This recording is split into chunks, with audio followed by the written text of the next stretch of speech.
भाजपच्या चित्रा वाघ यांच्या पत्रकार परिषदेत. नाही, मला अतिशय आश्चर्य वाटतंय की कुठल्याही गोष्टीमध्ये त्या गोष्टीचं पूर्ण न ऐकता कुठल्याही पद्धतीमध्ये वादंग तयार करायचं, आणि हे फार दुर्दैवी आहे. काल पुणे शहरामध्ये भारतीय जनता पार्टीचे आमचे नेते हेमंतजी रासने यांनी सन्मान स्त्री शक्तीचा म्हणून एक कार्यक्रम आयोजित केला होता आणि त्या निमित्ताने हळदी कुंकू होतं. त्या कार्यक्रमाला मी आणि आमचे पालकमंत्री, पुणे जिल्ह्याचे, पुणे शहराचे पालकमंत्री नामदार चंद्रकांत दादा हे त्या कार्यक्रमाला आम्ही उपस्थित होतो. आपण जनरली सगळ्या ठिकाणी पाहतो की ज्या वेळेला कुणी मान्यवर येतात त्यावेळेला त्यांना ओवाळण्यासाठी, त्यांचं औक्षण करण्यासाठी नेहमी महिला पुढे असतात. पण काल मात्र मी तिकडे गेल्यानंतर पालकमंत्री आणि आमचे नेते चंद्रकांत दादांनी काही पुरुषांना, म्हणजे 5 पुरुषांनी मला त्या ठिकाणी औक्षण केलं माझं.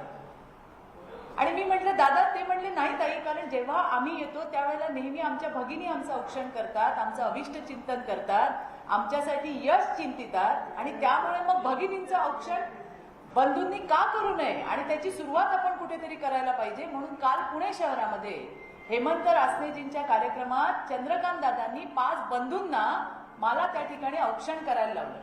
मला वाटतं हे काहीतरी वेगळं आहे आणि कदाचित ही पहिलीच अशी घटना असावी.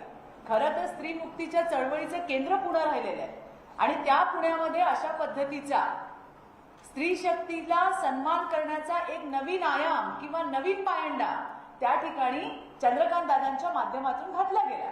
आणि म्हणून मी त्या ठिकाणी भाषणामध्ये म्हटलं की सगळ्या महिला, आम्हाला साऊमाईंनी शिक्षित केलं, स्वतःच्या पायावर उभं केलं, त्यामुळे सावित्री सगळ्या ठिकाणी दिसतीये.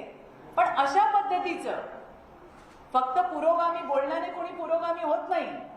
त्या स्त्री शक्तीच्या सन्मानासाठी स्वतः पाऊल उचललेले चंद्रकांत दादा आणि हेमंत रासने ज्यांनी ज्या स्त्री शक्तीचा सन्मान त्या ठिकाणी केला, त्या एकापेक्षा एक अशा त्यांच्या क्षेत्रामधल्या अतिशय अग्रणी अशा महिला होत्या.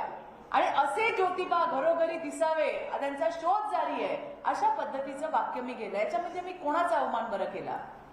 आणि मला हेही सांगायचंय की जे आता माझ्यावरती टीका करतायत त्यांच्या पक्षामध्ये असताना हे वाक्य मी बऱ्याच कार्यक्रमांमध्ये वापरलेलं आहे. त्यावेळेला कुणाला त्याच्यावरती आक्षेप घ्यावासा वाटला नाही. आणि या ठिकाणी मला त्यांना सांगायचंय की बंधूंनी भगिनींना ओवाळावं, अशा पद्धतीचा स्त्री सन्मानाचा नवा आयाम त्या ठिकाणी चंद्रकांत दादांनी त्या ठिकाणी सुरुवात केली. आणि ते म्हणले असं व्हायला पाहिजे चित्राताई. प्रत्येक वेळेला बहिणींनी नाही तर भावांनी सुद्धा बहिणींचं औक्षण केलं पाहिजे, त्यांचं अभिष्ट चिंतन केलं पाहिजे. आणि त्याच्यामध्ये तुलना नाही केली हो. म्हणजे ज्यांना मला हे म्हणायचं की ज्यांची समजून घेण्याची कुवतच नाहीये, त्यांनी उगा आदळआपट त्या ठिकाणी केली, तर मला त्याच्यामध्ये काय नवीन आश्चर्य वाटण्याचं काही कारण नाही. कारण काहीतरी हवं आणि काहीतरी काढावं. त्याच्यातलं चांगलं दिसलंच नाही का तुम्हाला?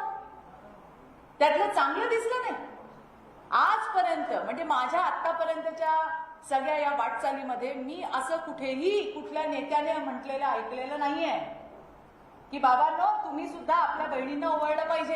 आणि दादा फक्त बोलले नाही, त्यांनी करायला लावलं. आणि मला स्वतःला त्यावेळेच्या ज्या भावना होत्या त्या मी तुम्हाला सांगू शकत नाहीये. आणि असा जर पायंडा खरोखर पडला की बंधूंनी सुद्धा स्त्री शक्तीला त्या ठिकाणी सन्मानित केलं, त्यांना ओवाळलं, तर याच्यापेक्षा चांगलं काहीच नाही. फक्त जेंडर इक्वालिटी म्हणून मोठमोठ्या बाता मारायच्या आणि जर कुणी त्याची सुरुवात केली तर त्याला वेगळा अँगल द्यायचा. कोणी तुलना केली, कशाची तुलना केली? अहो कोणी होऊ शकत नाही. आता महात्मा ज्योतिराव फुले असतील, सावित्रीबाई फुले असतील, यांची तुलना नाहीच. पण त्यांनी जी पाऊलवाट दाखवली त्या पाऊल वाटेवरती जर कोणी चालत असेल तर त्याला सुद्धा तुमचा आक्षेप असावा. कोण म्हणतंय काय करू, कोण म्हणतंय काय करू, काय चाललंय मला कळतच नाही. चांगली गोष्ट काही केली तरी सुद्धा तुमचा आक्षेप, हे अतिशय दुर्दैवी आहे. आणि म्हणूनच कालपासून जी काही आदळआपट चाललेली आहे त्याला उत्तर द्यायला तुमच्या समोर आली आहे. धन्यवाद. थँक्यू.